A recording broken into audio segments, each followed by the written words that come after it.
God told Noah to enter the ark with his family because he saw that Noah was righteous. Noah gathered pairs of every living creature, clean and unclean animals, birds of every kind, and all the creatures that move along the ground, just as God commanded. Noah was 600 years old when the floodwaters came upon the earth. After 7 days, the rain began to fall. For 40 days and 40 nights, springs burst forth from the deep, and the windows of the heavens were opened. Noah, his family, and every living creature with them entered the ark. The waters rose and lifted the ark high above the earth. They continued to rise until even the highest mountains were covered. Every living thing on dry land perished, people, animals, and birds. Only Noah remained, and those with him in the ark. The waters covered the earth for 150 days. God showed concern for Noah and for every living creature in the ark. He sent a wind over the earth, and the waters began to go down. The rain stopped, and the springs were closed. After 150 days, the waters receded. The ark came to rest on the mountains of Ararat.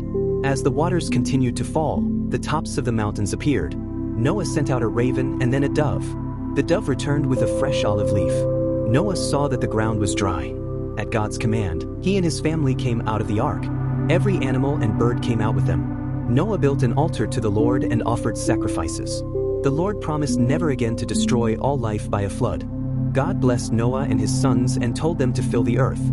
He placed all living creatures under human care and gave food for life, but set boundaries to protect life. God said human life is sacred because human beings are made in his likeness. Then God made a covenant, not only with Noah, but with his descendants and with every living creature on earth. God promised that a flood would never again destroy all life. As a sign of this covenant, God placed the rainbow in the clouds. Whenever the rainbow appears, God remembers his everlasting promise to the earth and all living things. One day, Noah became drunk, and his sons responded differently. Shem and Japheth honored their father. Ham did not. Noah puts a curse on Ham's son, Canaan, that he will be the lowest of slaves to his brothers. After the flood, Noah lived for 350 years. After the flood, Noah's sons, Shem, Ham, and Japheth, had children.